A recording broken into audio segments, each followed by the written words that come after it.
Halo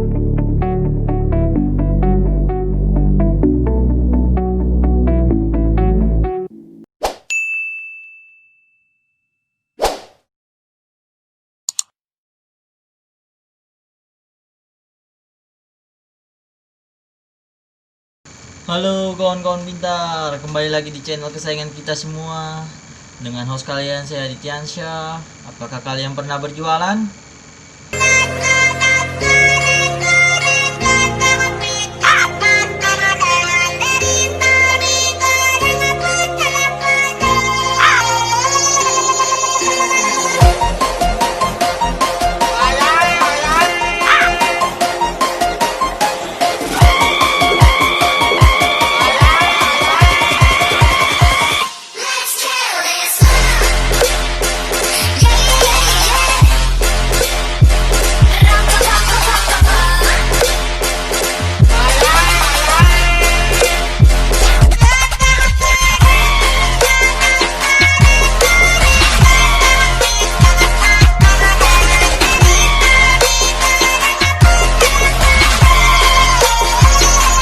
Nah, bukan.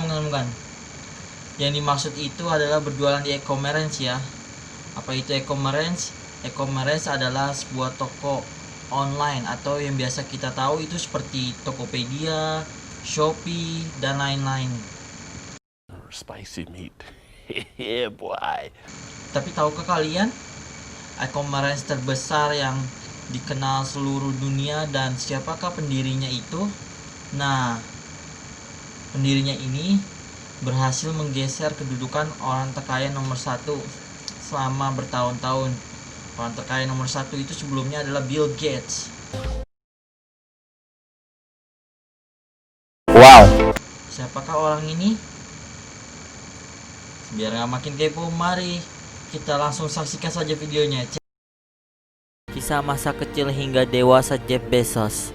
Jeff Bezos dilahirkan pada tanggal 12 Januari 1964 di Alcobans, New Mexico, Amerika Serikat.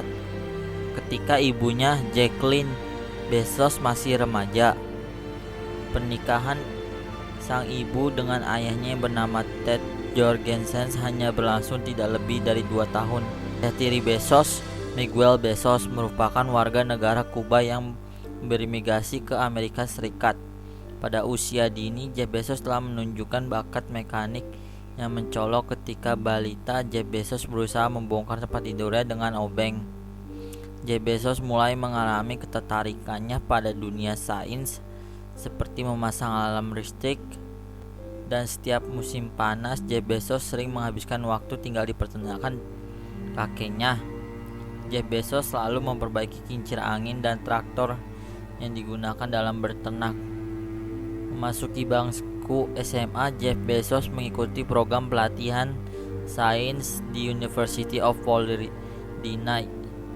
dan menerima Silver Kine Award pada tahun 1982. Jeff Bezos lulus kuliah dengan gelar di bidang Computer Science and Electronic Engineering. Jeff Bezos mulai bekerja membangun jaringan perdagangan internasional untuk sebuah perusahaan yang dikenal dengan Vitel. 2 tahun kemudian Jeff Bezos pindah ke Bankers Trust dan bertanggung jawab mengembangkan aplikasi software untuk nasabah dana pensiunan. Mendirikan toko online terbesar. Tahun 1995, Jeff Bezos memulai mendirikan Amazon.com. Pada awal pendiriannya yaitu sebagai toko buku online yang dijalankan dari garasi rumahnya di Seattle, Washington.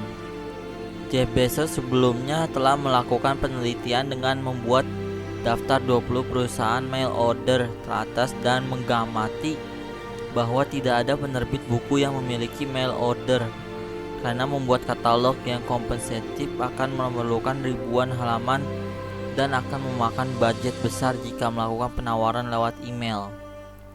Jeff Bezos percaya bahwa perusahaan berbasis internet akan memiliki kemampuan untuk menawarkan pilihan lebih luas secara dan substansial kepada konsumen di masa depan. Setelah melakukan studi ini, Jeff Bezos rajin menghadiri konvensi tahunan American Bookseller Associated untuk melakukan lobby-lobby dengan beberapa penjual buku. Dalam menjalankan bisnis ini, kedua orang tua Jeff Bezos mendukungnya dengan menginvestasikan tabungan pensiun sebesar US 300.000 dolar. Tabungan pensiunnya sebesar USD 300.000. Tabungan pensiunnya sebesar USD 300.000 dolar. Bezos telah memilih nama Abracadabra. Namun tampaknya Jeff Bezos lebih menyukai nama Amazon karena terpukau dalam kemegahan sesuai yang berada. Sebelum memutuskan nama Amazon, Jeff Bezos telah memilih nama Abracadabra. Tetapi Jeff Bezos lebih menyukai nama Amazon karena terpukau dengan kemegahan sungai yang berada di Brazil tersebut. Pada bulan Juni 1999, situs Amazon.com mulai diuji coba, dan pada 16 Juli 1999 mulai melayani konsumen di setiap bagian negara dan merambah 45 negara lainnya. Dari toko buku online menjadi toko online raksasa di dunia, Amazon.com menjadi berita di berbagai media, dan akibatnya mobilitasnya meningkat dengan cepat. Jeff Bezos akhirnya memiliki kantor operasional dan 6 gudang untuk inventaris bukunya. Setelah lama berfokus menjual buku secara online, Amazon.com milik Jeff Bezos kini merambah usaha penjualan produk-produk lain, bukan hanya buku saja. Perlahan tapi pasti, Amazon.com berubah dari situs e-commerce yang awalnya kecil menjadi e-commerce raksasa yang menyediakan ratusan ribu produk secara online dan melayani pemesanan ke seluruh dunia.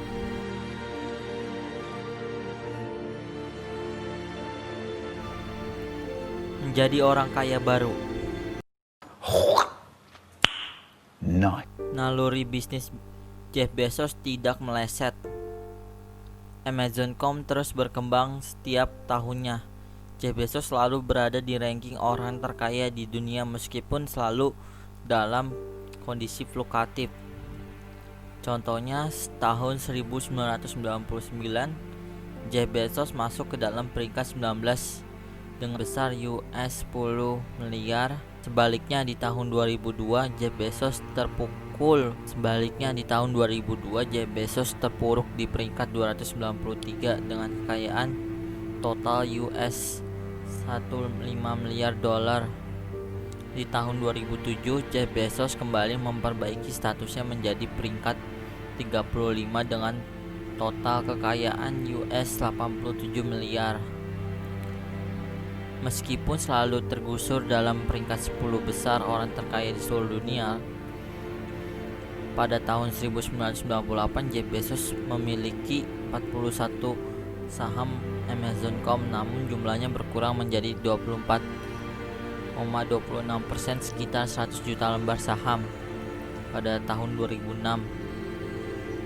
Gajinya pun tidak pernah naik sejak tahun 1998, sebesar US 81,40 per tahun, ditambah tunjangan gaji sebesar US 1,1 juta.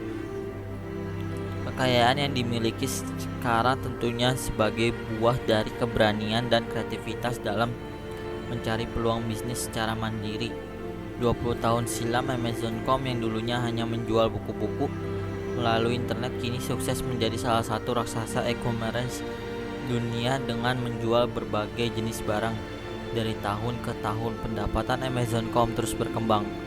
Menjadi kekayaan Jeff Bezos menjadi naik berlipat-lipat.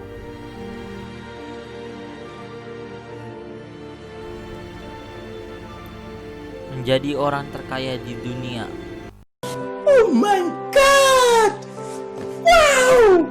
Jeff Bezos memiliki total kekayaan sebesar 176,1 miliar USD pada tahun 2020, atau kalau dirupiahkan ke dalam Indonesianya sekitar 1,156 triliun rupiah. Total kekayaan tersebut menjadikan posisi Jeff Bezos berada di peringkat kedua di bawah Bill Gates dalam daftar orang terkaya di dunia. Di awal tahun 2020, harta kekayaan Jeff Bezos meningkat pesat seiring dengan naiknya harga saham Amazon. Hal ini membuat ia berhasil menggeser Bill Gates sebagai orang terkaya di dunia. Baik kawan-kawan pintar, kita sudah sampai di akhir video. Itulah kisah Jeff Bezos, sang pendiri e-commerce terbesar dan orang terkaya nomor 1 di dunia. Jika kalian suka dengan video ini, tolong klik like, komen, silahkan di subscribe untuk membantu channel ini terus bertumbuh dan mengikuti saya karena setiap minggunya ada video-video baru. Saya Adityansyah pamit mengundurkan diri. See you in the next video kawan-kawan pintar.